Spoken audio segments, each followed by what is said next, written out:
शुरू करें। परमेश्वर के धन्य नाम की महिमा हो।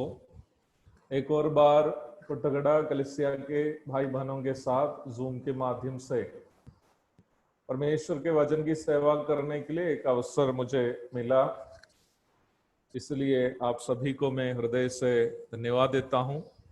आशिक ब्रदर को हृदय से धन्यवाद देता हूं और लक्ष्मीराज बाग ब्रदर को भी धन्यवाद देता हूं और कलिसिया के सभी प्रियजन जो भी लोग जूम के माध्यम से मुझे सुन रहे हैं, और ब्रदर जेम्स को भी हृदय से धन्यवाद देता हूं। उन्होंने वो नागपुर से आज हमारे इस प्रोग्राम का होस्टिंग कर रहा है। भाई को भी हृदय से धन्यवाद देता हूं। पिछले कई दिनों से आशिक ब्रदर मुझसे कह रहा था कि एक और बार आपको कोटगड़ा कलेसिया के लिए वचन की सेवा करनी है।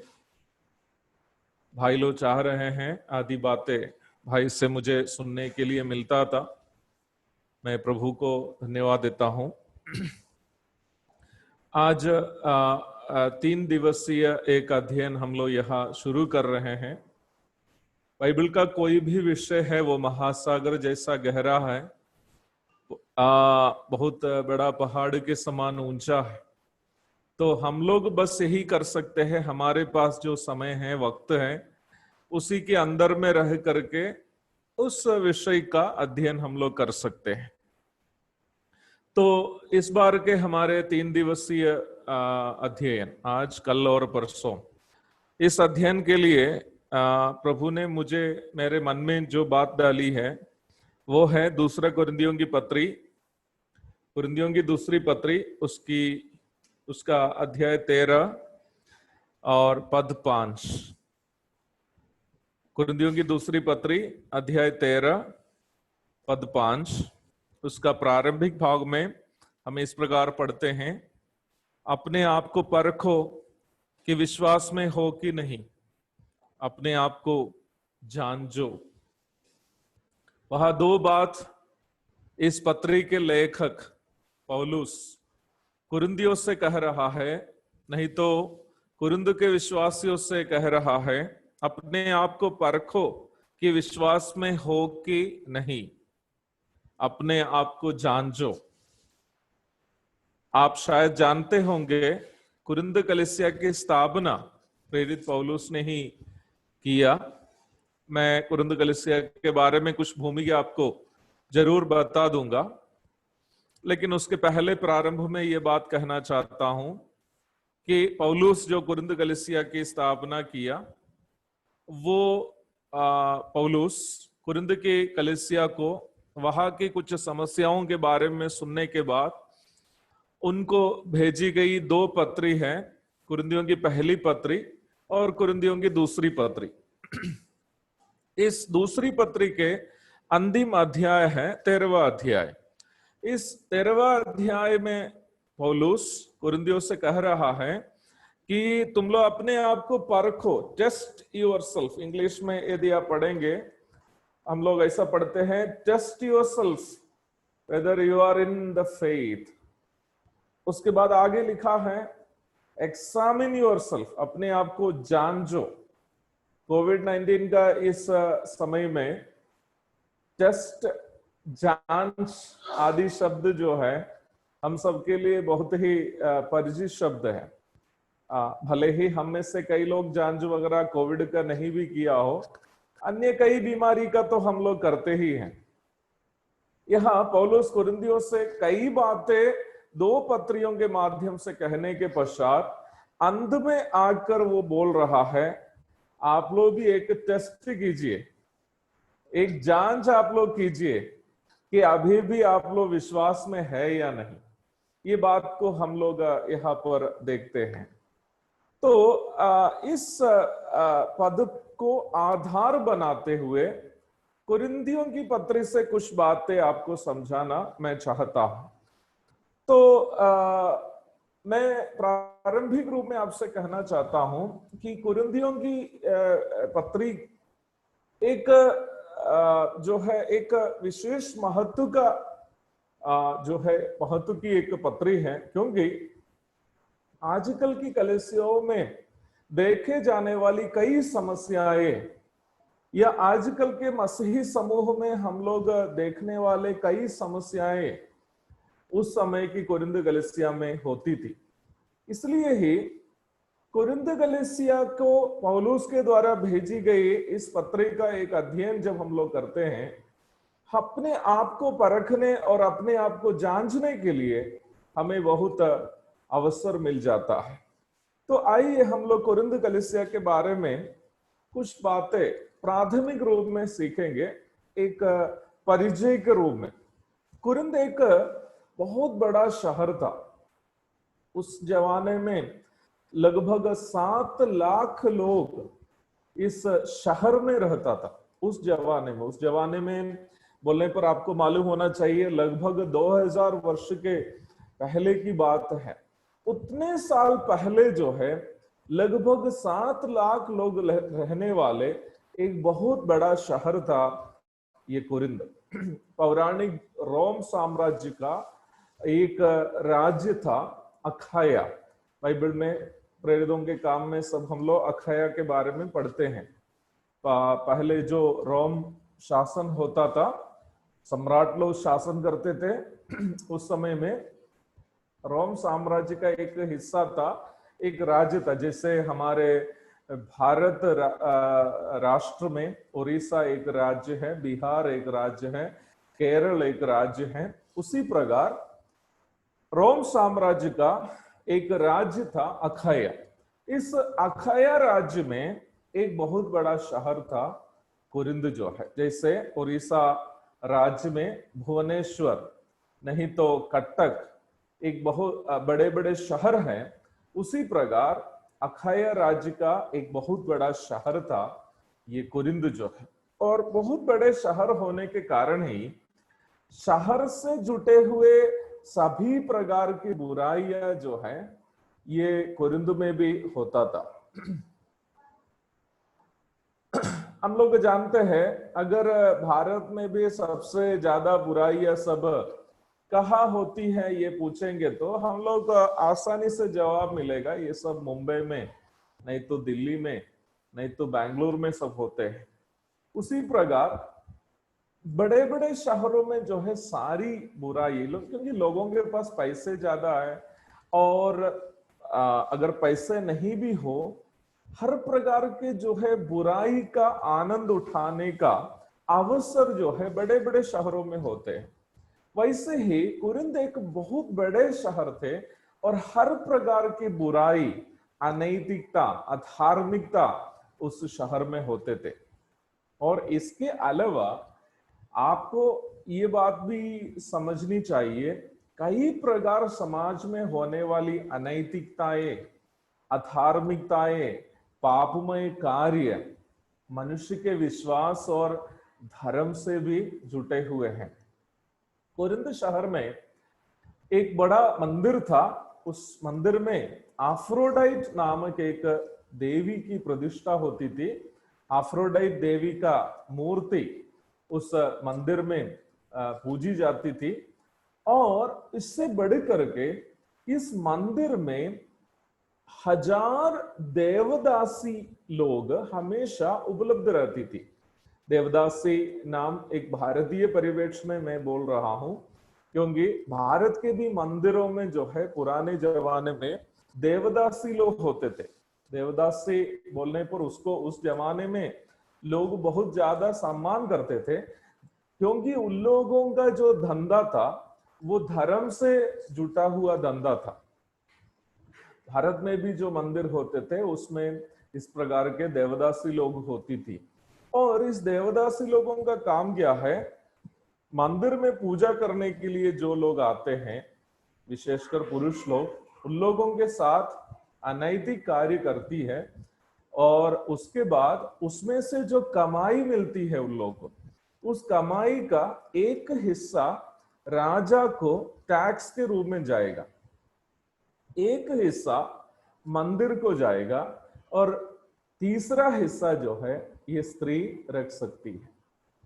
देख लीजिएगा, इस तरह का सिस्टम हमारे भारत में भी होता था। मंदिरों में व्यभिचार करने वाली स्त्रियां, उनको देवी की दासी के नाम से देवदासी कहे जाते थे।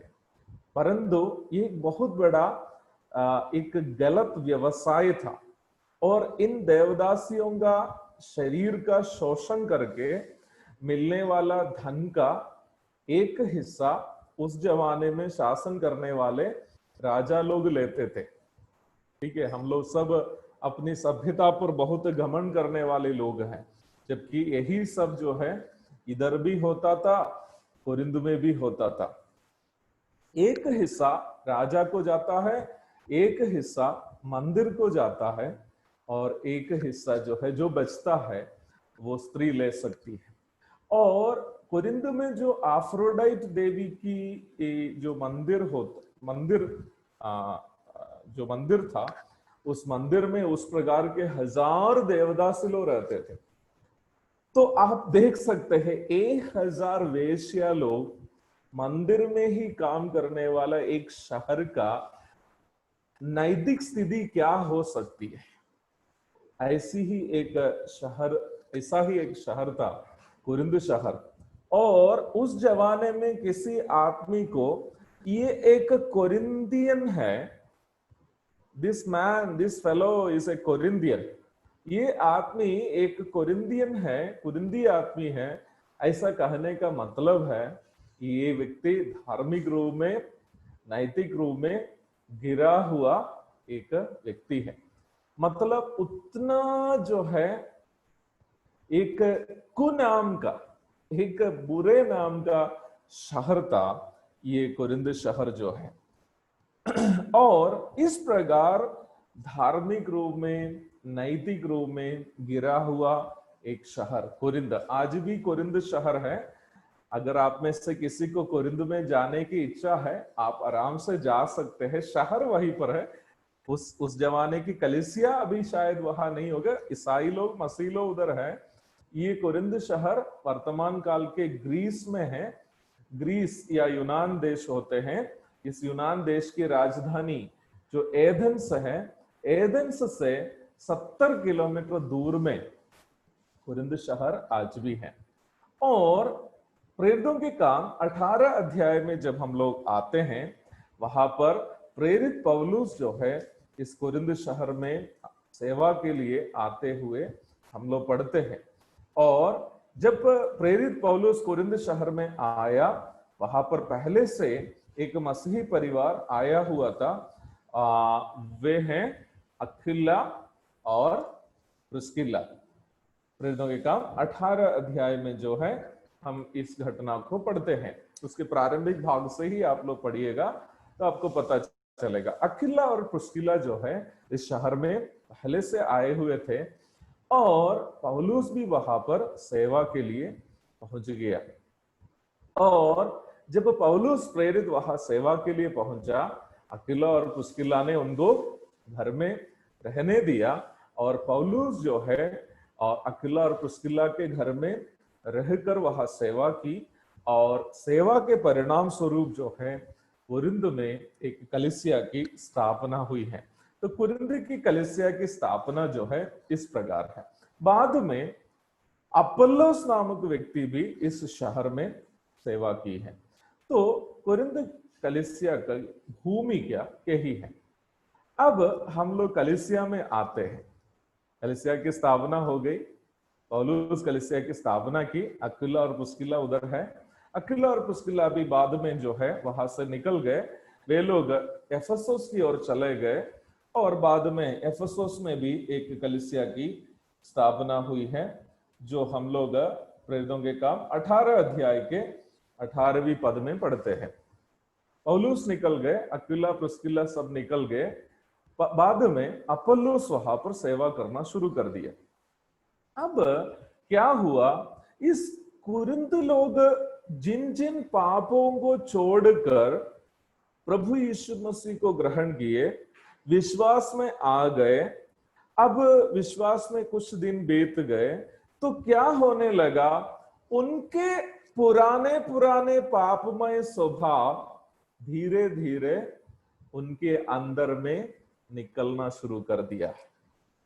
हम लोग याद रखना, विश्वास में आने के बाद भी मेरे और आपके अंदर में किसी प्रकार का पापमय स्वभाव दिखते हैं। वो पापमय स्वभाव विश्वास में आने के बाद अचानक हम लोगों में शुरू होने वाला पाप नहीं है।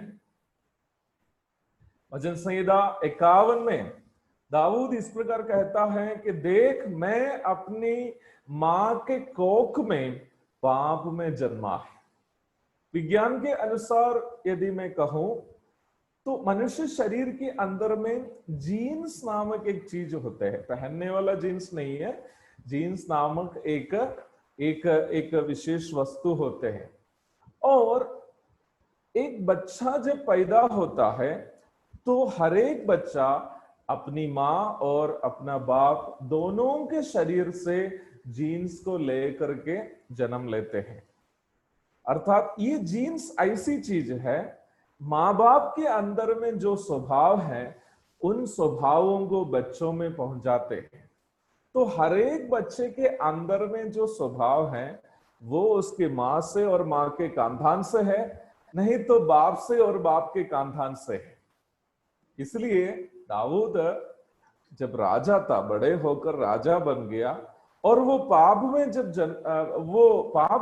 किया, पश्चाताप करते हुए जब वो प्रार्थना कर रहा है भजन संहिता 51 में, उधर दाऊद इस प्रकार प्रार्थना करता है, देख, मैं अपनी मां के कोख में पाप में जन्मा है। रोमियों की पत्री अध्याय 7 में जब हम लोग आते हैं, उसके भी अंतिम भागों में पदों में 20 के बाद से जो पद है वहां जब हम लोग पढ़ते हैं, पौलुस भी जो है अपना शरीर की उस दुर्बल अवस्था के बारे में कहते हुए हम पढ़ते हैं, मुझे हाय हाय, इस मृत्यु के अधीन शरीर से मुझे कौन छुड़ाएगा। उसके पहले के पदों को जब हम लोग पढ़ते हैं तो पौलुस इस प्रकार कहता है, मुझे अच्छाई करने की इच्छा है लेकिन मुझसे बन नहीं पड़ता, परंतु मैं वही बुराई करता हूं जो मैं करना नहीं चाहता। पौलुस बुराई करते हुए जी रहा था, वो उसका मतलब नहीं है, लेकिन पौलुस का कहना यह है कि मनुष्य शरीर ऐसा है कि मनुष्य अच्छाई करने की इच्छा रखते हैं, लेकिन उसके अंदर में से जो माँ बाप से खानदानी रूप में उसके अंदर में प्रवेश किए गए पाप जो है बीच बीच में उसके अंदर में निकलता है। तो कुरिन्थ लोग, हम लोग सुन लिए कि वे लोग एक बहुत ही गलत, अनैतिक और अधार्मिक भूमिका से प्रभु में आया, यीशु मसीह को उद्धारकर्ता के रूप में ग्रहण किया, पाप क्षमा पाया। हम जानते हैं जब व्यक्ति यीशु मसीह को उद्धारकर्ता के रूप में ग्रहण करता है, उसका आत्मा का उद्धार ही उस समय होता है। मैं और आप जब यीशु मसीह को उद्धारकर्ता के रूप में ग्रहण किया तो उस समय क्या हुआ, हमारी आत्मा का उद्धार हुआ है। रोमियों की पत्री 8:1, अतः अब जो मसीह यीशु में है उन पर दंड की आज्ञा नहीं है, हमारी आत्मा अनंतकालीन दंड आग के झील से बच गई है, परंतु हमारा शरीर अभी भी वही है जो हम उद्धार पाने के पहले हमारे पास जो था। यीशु मसीह का मध्याकाशीय आगमन में हमारा शरीर बदल जाएगा, उसके बाद हम पाप नहीं कर पाएंगे। लेकिन जब तक प्रभु यीशु मसीह का आगमन नहीं होता है तब तक हम इस संसार में हैं, हम इस पापमय शरीर में ही जीवन बिता रहा है। हमें पाप के ऊपर जीत हासिल करते हुए जीना है, लेकिन कभी कभी हम जब पराजित हो जाते हैं तो हमारे अंदर छिपे हुए उन पाप बीच बीच में क्या होने लगता है, बाहर आने लगते हैं। कुरिन्थ लोग भी ऐसी ही एक समस्या का सामना कर रहे थे। जिन पापों को उन लोग छोड़ करके आए थे वे सब पाप उन लोगों में क्या है, बाद में आना शुरू कर दिया। इस संदर्भ में है पौलुस उन लोगों को 2 पत्री लिखा है। पहली पत्री में उनकी अलग अलग समस्या को पौलुस उनको दिखा रहा था, दूसरी पत्री में कुछ और सुधार की बात जो है लिखते हुए हम लोग देखते हैं। और दोनों पत्री का समाप्ति जब आता है, पौलुस इन सारी पत्री उनको, दोनों पत्री उनको देने के बाद उनसे कह रहा है कि अपने आप को जांचो कि तुम विश्वास में हो कि नहीं। तो कुरिन्थियों की पत्री से जो है हम लोग ऐसी कुछ जांचों को देखेंगे जिससे हम भी ये पहचानेंगे कि हम लोग भी अभी भी वास्तव में विश्वास में है कि नहीं। तो यदि हम लोग विश्वास में है या नहीं, ये बात की जब हम लोग चर्चा करते हैं तो कुछ लोगों के मन में एक ऐसी सोच आने की संभावना है, क्या विश्वास नष्ट हो जा सकता है, उद्धार नष्ट हो जा सकता है। यहाँ उद्धार नष्ट होने की बात नहीं कर रहा है, उद्धार नष्ट होने की बात नहीं कर रहा है। यहाँ पर पौलुस कहने का एक तात्पर्य मैं आपको बता दूंगा।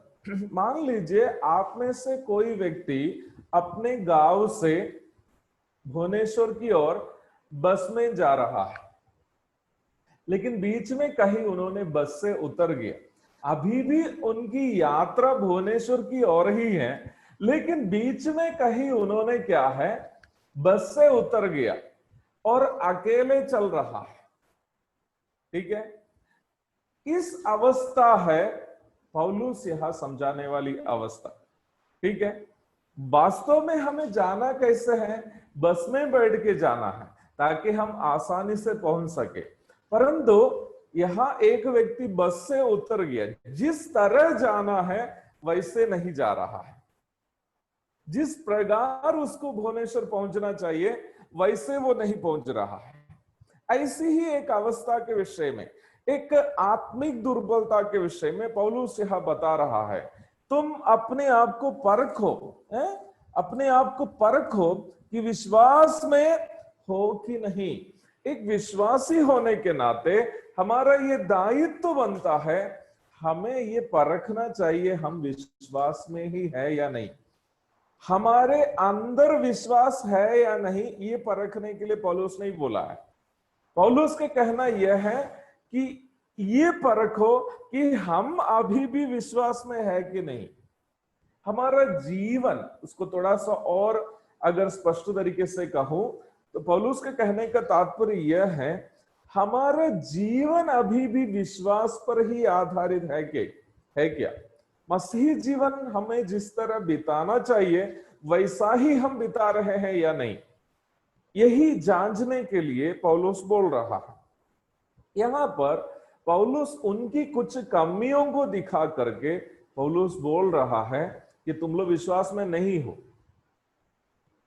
पौलुस का कहना यह नहीं है कि तुम लोग विश्वास ही नहीं है, यीशु मसीह पर उनका विश्वास है, परंतु उस विश्वास के आधारित जिस प्रकार जीना चाहिए वैसा उनका जीवन नहीं है। मैं थोड़ा सा और सरल तरीके से बोलूं तो इसका मतलब यह है, जाना तो चाहिए बस में ही बैठ करके, लेकिन अभी बस में है नहीं, बस से नीचे है।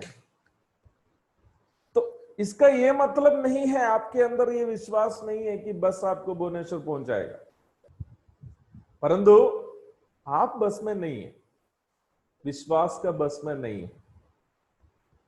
विश्वास आपके अंदर में है लेकिन आप विश्वास के बस में नहीं है। अर्थात कुरिन्थी लोग विश्वासी है, उद्धार पाए हुए हैं, लेकिन उनका जीवन क्या है, उस विश्वास के अनुसार का नहीं है। एक विश्वासी को जीने की कुछ व्यवस्था बाइबल में बताई गई है, लेकिन हम लोग वैसे ही जी रहे हैं या नहीं, इस बात को जांचने के लिए पौलुस बोल रहा है अपने आप को परखो। दूसरा कुरिन्थी 13:5, अपने आप को परखो कि विश्वास में हो कि नहीं, अपने आप को जांचो। तो पौलुस उनको बोल रहा है तुम लोग क्या है, अपने आप को जांचो। आइए हम लोग जांचते हैं, एक एक करके जांचते हैं। तो यहाँ पर लगभग 7 ऐसी जांच की विषय में कुरिन्थियों की पहली पत्र में हम लोग देखते हैं। मैं चाहता हूं आज एक जांच हम लोग करेंगे और अगले 2 दिन में अगले 6 जांच की भी अध्ययन हम लोग करेंगे। तो सबसे पहले देखते हैं, हम लोग भी, ये पौलुस कुरिन्थियों के लिए ये जांच लिखा है, हम लोग कुरिन्थियों की जांच करने के साथ साथ अपने आप का भी जांच हम लोग कर लेंगे। आइए पहला कुरिन्दी अध्याय 1 उसकी 11वीं पद को सबसे पहले हम लोग पढ़ते हैं। पहला कुरिन्दी अध्याय 1 उसकी 11वीं पद। वह हम लोग इस प्रकार पढ़ते हैं, क्योंकि है मेरे भाइयों, खलोए के घराने के लोगों ने मुझे तुम्हारे विषय में बताया है कि तुम में झगड़े हो रहे हैं। और 12वीं पद में लिखा है, मेरे कहने का अर्थ यह है कि तुम में से कोई तो अपने आप को पौलुस का, कोई अपुल्लोस का, कोई कैफा का, तो कोई मसीह का कहता है। तो पौलुस बोल रहा है कलीसिया की कलीसिया के एक भाई, एक सदस्य है खलोआ।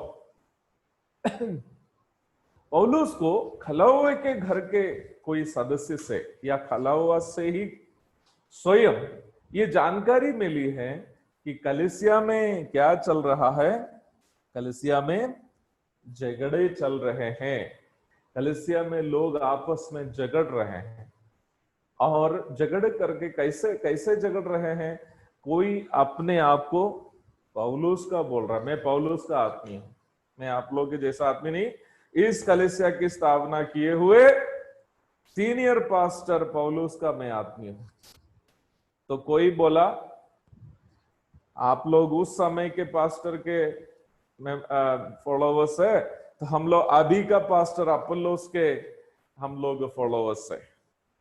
तो कोई बोला हम लोग तुम दोनों के नहीं है, हम लोग सबसे बड़ा जो पास्टर है यरूशलेम में, जो पतरस साहब है, कैफा, हम उन्हीं के हैं।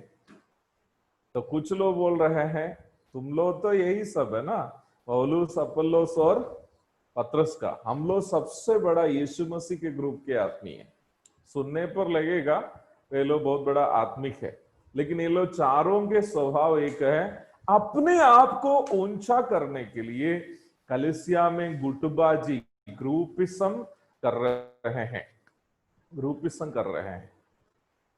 देखिए वास्तव में कुरिन्थी लोग जिस समाज से आए हैं, कुरिन्थी लोगों का जो समाज है वो यूनानी समाज था। उन लोग मूल रूप से यूनानी लोग थे। यदि हम लोग यूनानियों का इतिहास पढ़ेंगे, यूनानी लोग कई दर्शन शास्त्रियों के नाम में बटा हुआ एक समाज था। यूनानी लोगों में बहुत बड़े बड़े दर्शन शास्त्री लोग होते थे, सोक्रेटिस अथवा सुकरात, प्लेटो, अरिस्टोटल, इस तरह के बहुत सारे दर्शन शास्त्रियों के नाम शायद आप लोग स्कूल में, कॉलेज में सब पढ़े होंगे। लगभग 20-21 बड़े दर्शन शास्त्री लोग थे यूनानी समाज में।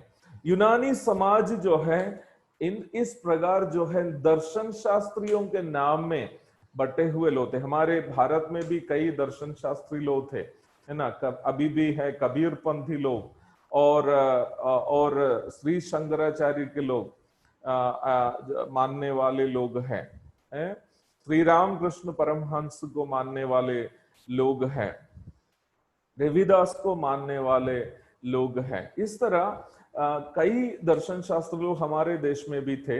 और यूनानी समाज भी जो है इस प्रकार दर्शन शास्त्रियों के नाम से बटा हुआ एक समाज था।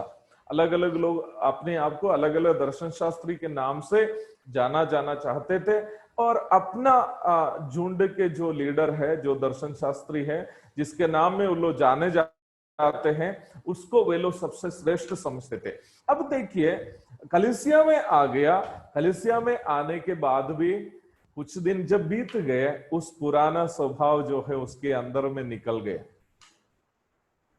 अब ये लोग दर्शन शास्त्री के नाम में नहीं बटे हैं, परंतु कलीसिया के अंदर में कुछ कुछ नाम चलिए। इन लोगों का ग्रुपिज्म से ना पौलुस का, ना अपोल्लोस का, ना पतरस का, ना यीशु मसीह का कोई लेना देना है।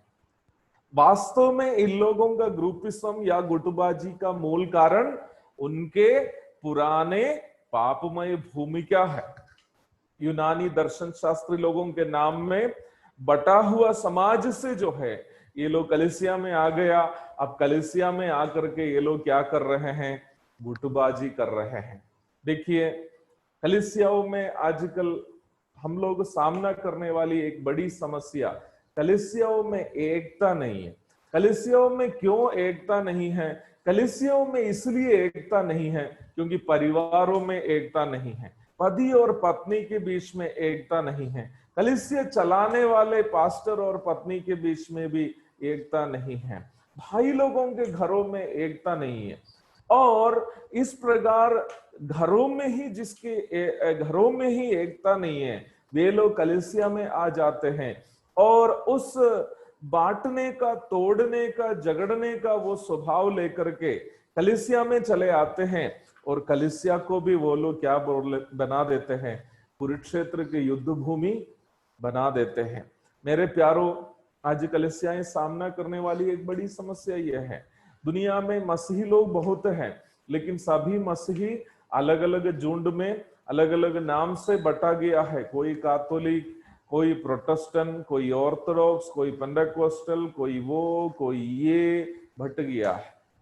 इस प्रकार जब हम लोग बटा गया स्थिति में हैं, तो वास्तव में प्रभु ने कलीसिया को क्यों बनाया है, उसका उद्देश्य से ही हम लोग अलग हो गए हैं। आइए, प्रभु कलीसिया को क्यों बनाया है, उनका उद्देश्य क्या था? हम लोग एक पद को पढ़ते हैं, यूहन्ना रचित सुसमाचार अध्याय 17 उसकी 18 से लेकर के 23 तक के पदों को हम लोग पढ़ते हैं। यूहन्ना रचित सुसमाचार अध्याय 17 उसकी 18 से लेकर के 23 तक के पद हम लोग पढ़ते हैं। वह इस प्रकार प्रभु कहता है, प्रभु की एक प्रार्थना है पिता से, वह हम लोग इस प्रकार पढ़ते, जैसे तूने मुझे जगत में भेजा वैसे ही मैंने भी उन्हें जगत में भेजा और उनके लिए मैं अपने आप को पवित्र करता हूं ताकि वे भी सत्य के द्वारा पवित्र किए जाए। मैं केवल इन्हीं के लिए विनती नहीं करता परंतु उनके लिए भी जो इनके वचन के द्वारा मुझ पर विश्वास करेंगे। अपने शिष्यों के बारे में सूचित करते हुए प्रभु बोल रहा है, मैं केवल शिष्यों के लिए नहीं परंतु इन शिष्यों के द्वारा जो लोग उद्धार पाएंगे, उनके द्वारा जो लोग उद्धार पाएंगे, फिर उनके द्वारा जो लोग उद्धार पाएंगे, उनके लिए भी मैं क्या कर रहा हूं? विनती कर रहा हूं कि वे सब एक हो। प्रभु की क्या प्रार्थना है? कि वे सब एक हो, जैसा तू है पिता मुझ में है और मैं तुझ में हूं, वैसे ही वे भी हम में हो, जिससे संसार विश्वास करे कि तू ही ने मुझे भेजा है। वह महिमा जो तूने मुझे दी मैंने उन्हें दी है, कि वे वैसे ही एक हो जैसे कि हम एक है, मैं उनमें और तू मुझ में, कि वे सिद्ध होकर एक हो जाए और संसार जाने से भेजा, और जैसा तूने मुझसे प्रेम रखा वैसे ही उनसे प्रेम रखा। प्रभु की यह क्या प्रार्थना है? प्रभु की प्रार्थना यह है कि मैं शिष्यों को अर्थात प्रेरितों को इसलिए भेज रहा हूं, ये प्रेरित लोग, शिष्य लोग, और इनके द्वारा और आने वाले दिनों में जितने लोग उद्धार पाएंगे वे सब एक हो। ये एक होने का कारण क्या है? एक करने के लिए प्रभु, क्या हम लोग सब बटे हुए थे? बिल्कुल, हम लोग सब पाप के कारण बटे हुए थे। उत्पत्ति की पुस्तक में जाएंगे तो पाप कैसे हमें बांट दिया है आप देख सकते हैं। महत्वपूर्ण कुछ बंटवारे को मैं जल्दी जल्दी आपके सामने दिखाना चाहता हूं। पाप जब मनुष्य जीवन में प्रवेश किया, मनुष्य कैसे कैसे बट गया है। उत्पत्ति की पुस्तक 2 अध्याय की 23 और 3 अध्याय की 12 हम लोग जल्दी थोड़ा सा पढ़ते हैं। उत्पत्ति की पुस्तक 2 अध्याय उसकी 23वीं पद देखिए। वहां पहली बार हव्वा को देख करके आदम ने जो बात कही वो हम लोग वहां पढ़ते हैं। तब आदम ने कहा अब ये मेरी हड्डियों में की हड्डी और मेरे मांस में का मांस है, इसलिए इसका नाम नारी होगा, क्योंकि ये नर में से निकाली गई। आदम अकेला था, वो सब विषय आप वहां पढ़िएगा तो समझ में आएगा। आदम अकेला था और परमेश्वर को आदम का अकेलापन समझ में आया, तो परमेश्वर ने उसी के ही शरीर से उसको एक पत्नी को बना के दिया, हव्वा। आदम नींद में था, आदम जब जग गया, उसके सामने एक सुंदर कोमल महिला। अब परमेश्वर कुछ नहीं बोला, आदम उस हव्वा को देख करके क्या बोला, ये मेरी हड्डियों में की हड्डी और मेरे मांस में का मांस है ना। लेकिन अब देखिए, पाप करने के बाद यही आदम हव्वा के बारे में क्या बोल रहा है। 3:12 पढ़ लीजिएगा। 3:12 में आदम बोल रहा है, आदम ने कहा, जिस स्त्री को तूने मेरे संग रहने को दिया है, उसी ने उस वृक्ष का फल मुझे दिया और मैंने खाया। मैं एक तर्क के लिए आपसे पूछना चाहता हूं, क्या प्रभु ने आदम से कहा था कि ये स्त्री को मैं तेरे लिए बनाया और इसको पत्नी बना लो, इसको संभालो? ऐसा प्रभु ने उसे कहा था? सच है, प्रभु आदम के लिए ही उस स्त्री को बनाया, लेकिन परमेश्वर ने उनसे ये सब नहीं कहा था। आदम उस समय परमेश्वर के साथ था, उसके अंदर पाप नहीं था, और हव्वा को देखकर वो पहचाना, ये वही स्त्री है जिसको परमेश्वर ने मेरे लिए बनाया। तो इसलिए वो कहता है, ये मेरे हड्डियों में से हड्डी है और मेरे मांस में से मांस है, इसे नर से निकाला गया, इसलिए इसका नाम नारी रहेगा। आदम को सब बात पता है। लेकिन जैसे ही 3 अध्याय में जब हम लोग आते हैं, पाप करने के बाद यही आदम यही हव्वा के बारे में क्या बोल रहा है परमेश्वर से, जिस स्त्री को तूने मेरे संग रहने को दिया है। अब सुनेगा तो हमें लगेगा गलती किसने की है? गलती परमेश्वर ने किया है ना। जिस स्त्री को तूने मेरे साथ रहने को दिया है, अर्थात आदम का कहना यह है, परमेश्वर ये स्त्री को, इसको तू मेरे साथ अगर रहने नहीं देता ना, तो मैं तो अच्छा से रहने वाला व्यक्ति था, लेकिन जब से ये मेरे जीवन में आ गया, मेरे जीवन की सारी शांति खत्म। जबकि मूल कारण क्या हव्वा था? क्या हव्वा मूल कारण था उनके बीच की अलगाव का? नहीं, पाप था। मेरे पास उस विषय में ज्यादा समझाने के लिए समय नहीं है। आदम और हव्वा के बीच में, अर्थात पहला परिवार के बीच में मनमुटाव, अलगाव और झगड़े का कारण क्या था? पाप था। मुझे सुनने वाले प्रिय भाई बहनों, मैं आपसे कहना चाहता हूं, आपके पारिवारिक जीवन में अगर अशांति है, बेचैनी है, मनमुटाव है, पारिवारिक जीवन का आनंद आप अनुभव नहीं कर पा रहे हैं, तो कारण न पत्नी है न पति है, कारण पाप है। आप दोनों बैठ करके परमेश्वर की उपस्थिति में बैठकर परमेश्वर का वचन को रखकर ये परखे, ये जांचे कि हमारे दोनों के जीवन में कहां पर पाप छिपा है। वो पत्नी के जीवन में है, पति मदद कीजिए कि पत्नी उस पाप से बच जाए।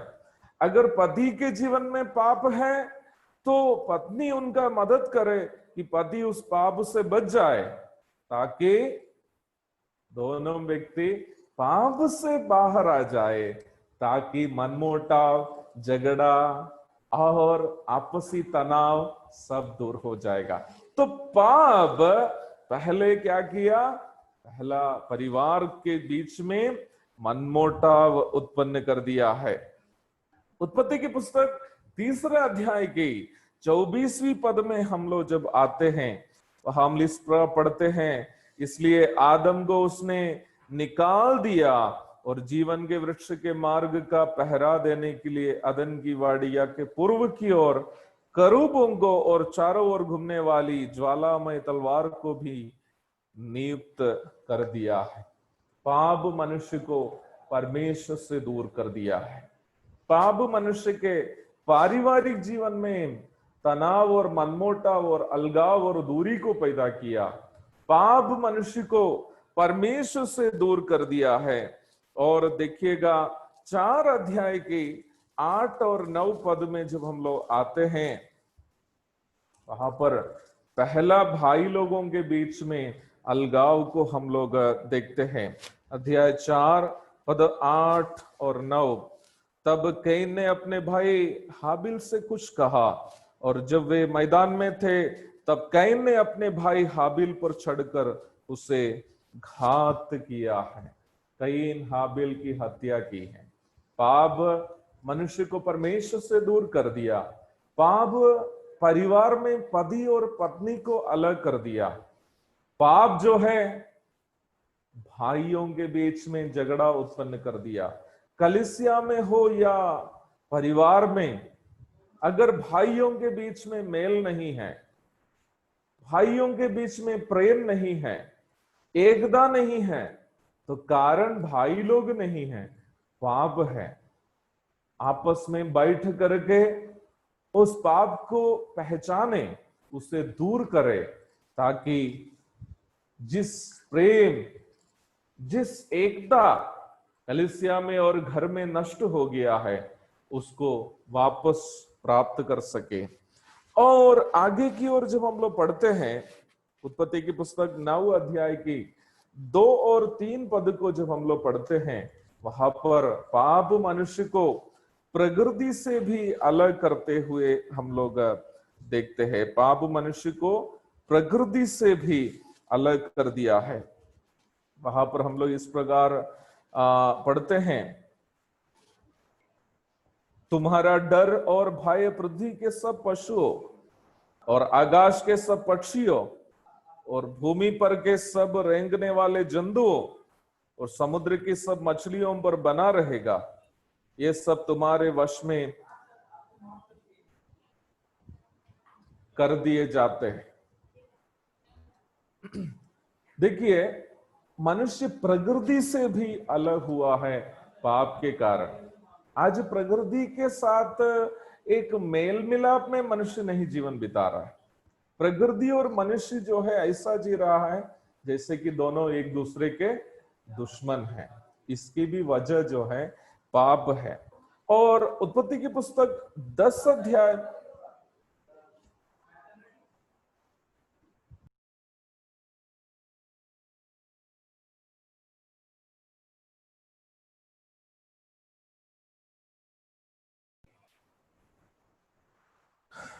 पाप जो है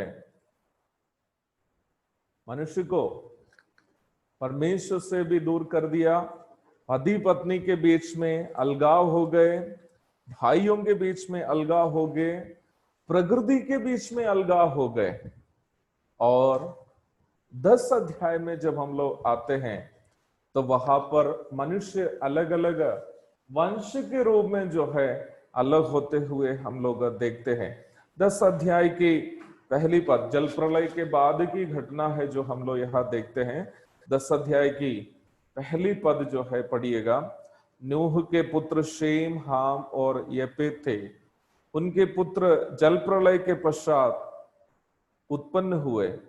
उनकी वंशावली यह है। उत्पत्ति की पुस्तक 10 अध्याय में जब हम लोग आते हैं, नूह के घर छोड़ करके बाकी सभी घर, सभी मनुष्य नष्ट हो गए। केवल जो है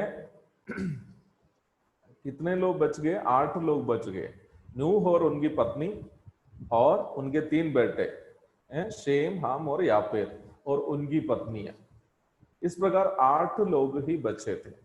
अब इस नूह के जो 3 बेटे हैं, उन्हीं से ही दुनिया में सारे वंश शुरू हो गए हैं। देखिए, आप 10 अध्याय में उस वंशावली लिखा है, और 10 अध्याय की जो है आप 32वीं पद पढ़िए। 32वीं पद में हम लोग इस प्रकार पढ़ते हैं, नूह के पुत्रों के घराने यही है और उनकी जातियों के अनुसार उनकी वंशावलियां यही है, और जल प्रलय के पश्चात पृथ्वी भर की जातियां इन्हीं में से होकर बट गई है। अर्थात जल प्रलय के बाद जो है इस दुनिया में जितने लोग उत्पन्न हुए हैं, ये सभी लोग जो है, ये सभी लोग शेम, हाम और यापेत की संतान है। यूरोप के गोरे लोग क्यों ना हो, अफ्रीका के काले लोग क्यों ना हो, हमारे एशिया का जो है मिक्सड कलर के लोग क्यों ना हो, सभी लोग शेम, हाम और यापेत की संतान। आज मनुष्य ऐसा है, हमारे इंडिया को ही लीजिएगा, लोग ऐसा बोल रहे हैं, कोई ब्राह्मण है, कोई राजपूत है, कोई वैश्य है, शूद्र है, आदिवासी है, वो है, ये है। हाँ, अलग अलग वंश उत्पन्न हुए, लेकिन एक बात याद रखनी है, सभी वंश क्या है, शेम, हाम और यापेत से ही उत्पन्न हुए हैं। हम सब भाई हैं, लेकिन उसके बावजूद भी हम लोग कैसे इस प्रकार अलग हो गए हैं। हम लोग अलग होने की वजह जो है पाप है, ये बात हम लोग को समझ में आनी चाहिए। और यदि यही 10 अध्याय को ही हम लोग अगर 9 अध्याय को यदि पढ़ेंगे, बहुत सारे बात वहां पर जो है समझाने के लिए मेरे पास समय नहीं है। 9 अध्याय को यदि पढ़ेंगे, वहां पर जो है नूह के 3 बेटों के साथ कुछ घटना होते हुए हम लोग वहां पढ़ते हैं। नूह जो है अपना बेटा हाम को श्राप देते हैं और शेम को ये आशीष देते हैं, परमेश्वर तेरे तंबुओं में वास करेगा, और यापेत को उन्होंने आशीष दिया, तुम जो है उन्नति पाओगे। और आपको पता है, नरवंश विज्ञान के अनुसार, एंथ्रोपोलॉजी के अनुसार जो है दुनिया में जो 3 प्रकार के मूल वंश है, ये 3 मूल वंश जो है नूह के 3 बेटों से ही उत्पन्न हुआ है। यूरोप के जो गोरे लोग हैं वे लोग यापेत के वंशज हैं, जो उन्नति पाए हुए लोग हैं। अफ्रीका के जो काले लोग हैं, जो नूह के श्राप के कारण बन गया, वो हाम के वंशज है। और एशिया का जो है मूल वंशज इस्राएली आदि लोग, ये लोग शेम के वंशज है। आप देखिएगा, इस दुनिया में जितने भी रिलीजियंस हुए हैं, धर्म की स्थापना हुई है, सब शेम के वंश से ही हुआ है। हम जानते हैं हमारे प्रभु यीशु मसीह शेम के वंश से ही उत्पन्न हुआ है। और इस्लाम हो, हिंदुइज्म हो, सिखिज्म हो, फारसी धर्म हो, बुद्धिज्म हो, जैनिज्म हो, ये सभी जो है शेम के वंश से ही उत्पन्न हुआ है। वो एक अलग अध्ययन शाखा है, वहां जाने के लिए हमारे पास नहीं है। अफ्रीकी लोग हाम के वंशज है, जिसको नूह ने श्राप दिया है। यूरोपीय लोग यापेत के वंशज है। एक प्रकार कहने से हम सब भाई हैं, फिर हम इस प्रकार अलग क्यों हो गए हैं? गोरे लोग काले लोगों से नफरत करते हैं, काले लोग दूसरे लोगों से नफरत करते हैं। इंडिया में तो हम लोग एक ही रंग के होते हुए भी हम लोग सब एक दूसरे से नफरत करते हैं। कारण क्या है? कारण पाप है। तो पाप मनुष्य को अलग अलग वंशों के रूप में भी बांट दिया है। उत्पत्ति की पुस्तक 11 अध्याय में जब हम लोग आते हैं, मनुष्य की भाषा पाप के कारण अलग अलग होकर बट जाती हुई हम लोग पढ़ते हैं। और आपको पता है, उत्पत्ति की पुस्तक अंतिम अध्याय 50वां अध्याय में जब हम लोग आते हैं, वहां पर एक अलगाव की बात कहते हुए ही उत्पत्ति की पुस्तक समाप्त हो जाती है। यूसुफ का शवपट्टी में रख दिया है, यूसुफ मर गया। मृत्यु कैसे होती है? मनुष्य शरीर से प्राण और आत्मा अलग हो जाती है तो शरीर की मृत्यु होती है ना। वो एक अलगाव है। मनुष्य शरीर से प्राण और आत्मा अलग हो जाती है। तो उत्पत्ति की पुस्तक आप पढ़िएगा, पाप मनुष्य को इस प्रकार अलग करते अलग करते अलग करते अलग करते जाते हुए हम लोग पढ़ते हैं। वहीं पर यीशु मसीह की प्रार्थना का महत्व है। पाप हम सबको अलग कर दिया, लेकिन यीशु मसीह की प्रार्थना क्या है पिता से? प्रभु पिता ये सब एक हो, जैसे है पिता मैं तुझ में हूं। यीशु मसीह पुत्र है, पिता और पवित्र आत्मा तीनों एक है। उसी एकता को आप शेम के वंशज क्यों ना हो, आप यापेत के वंशज क्यों ना हो, आप हाम के वंशज क्यों ना हो, आप ब्राह्मण क्यों ना हो, आप हरिजन क्यों ना हो, आप राजपूत क्यों ना हो, आप साउथ इंडियन क्यों ना हो, आप नॉर्थ इंडियन क्यों ना हो, आप पुरुष क्यों ना हो, आप स्त्री क्यों ना हो, हमें कलीसिया में क्या बनाए रखना है? एकता बनाए रखना है। लेकिन आज हमारे कलीसियाओं में क्यों एकता नहीं है?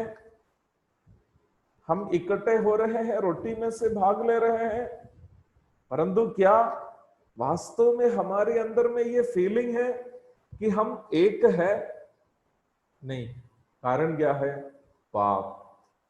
परिवार में पति पत्नी के बीच में प्रेम नहीं है, एकता नहीं है। कारण क्या है? पाप। तो पौलुस कुरिन्थियों से कह रहा है, मैं सुना हूं कि तुम्हारे बीच में झगड़े हो रहे हैं। तो इसका मतलब क्या है? यदि झगड़े हैं तो इसका मतलब क्या है? हम विश्वास में नहीं हैं। हम दावा कर रहे हैं हम विश्वासी हैं, but we are not in the faith. प्यारो, पहला जांच, आर वी क्वारलिंग?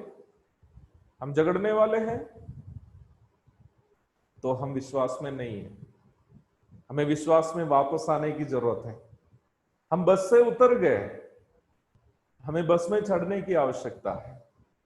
मुझे सुनने वाले प्रिय भाई बहनों, आज का हमारे इस अध्ययन यहां समाप्त हो रहा है। मुझे नहीं पता आप में से किसी के बीच में झगड़ा है या नहीं। मुझे ये नहीं पता कि आप में से किसके किसी घरों में झगड़े हैं। नहीं है तो अच्छी बात है। अगर कोई है, आप उद्धार पाए हैं, बपतिस्मा लिए हैं, कलीसिया की संगति कर रहे हैं, लेकिन याद रखिए, you are not in the faith. अब विश्वास में नहीं है। मेरा कहना यह नहीं है कि आप उद्धार खो दिया, यह नहीं मेरा कहना है, लेकिन उद्धार के अनुसार का जीवन आप नहीं बिता रहे हैं। आपको वापस आना होगा। एक पश्चाताप की जरूरत है। प्रभु उसके लिए इस अध्ययन के द्वारा आपकी मदद करे। प्रभु दया करेंगे। अगला 6 जांच को हम लोग कल और परसों सीखेंगे। प्रभु के नाम की महिमा हो। आमीन।